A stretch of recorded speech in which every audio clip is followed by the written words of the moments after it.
Bonjour à toutes et à tous, bienvenue sur cette nouvelle vidéo de la chaîne Critique Multiverselle et aujourd'hui nous nous retrouvons pour une nouvelle critique d'actualité avec la série Andor qui débarque en ce 15 mai avec sa saison 2 complète de 12 épisodes et qui va nous raconter l'histoire de protagonistes issus d'horizons divers et le moment est venu de renforcer leurs relations dans une période où la guerre se fait de plus en plus imminente et où Cassian devient un élément moteur au sein de l'Alliance rebelle. Personne ne sera épargné, mais à mesure que les enjeux s'intensifient, trahison, sacrifices, conflits d'intérêts se multiplient. Eh bien oui, Star Wars Andor est bel et bien la meilleure série Star Wars en live action. En même temps, la concurrence n'est pas d'une rudeur abyssale, il faut le dire.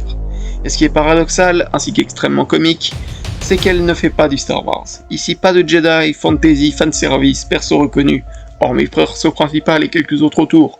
On se concentre sur une résistance, sur les petites mains à l'œuvre pour détruire l'Empire ou le faire prospérer à l'aide de plans, trahison, complots politiques, manipulation géopolitique, sabotage et j'en passe.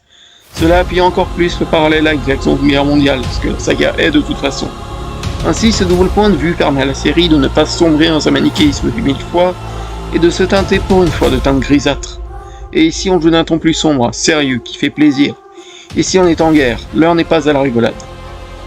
Mais le gros point fort sont ces persos marquants, très bien écrits, chacun non manichéen, jouant très bien un double jeu, et il y a une bonne alchimie, notamment pour ceux de Bix et Cassian, dont j'ai adoré la très belle relation du début à la fin, ainsi que Luten, qui connaît un superbe dénouement, tout comme ses coéquipières, avec qui il a une bonne relation, et on s'attache à tous ces persos, hormis peut-être pour ceux de Denis Goff ou Ben Mendelsohn, même si pour cette dernière...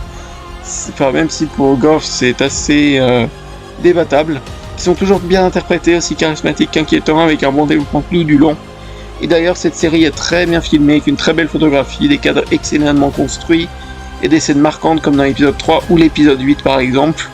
Mais cette saison compte d'ailleurs parmi les meilleurs épisodes de toute la saga Star Wars. Et en somme, c'est la meilleure chose arrivée à la saga depuis Star Wars Rebelle et la revanche d'ici. C'est la fin de cette critique, merci de votre écoute et à bientôt sur Critique Multiverse.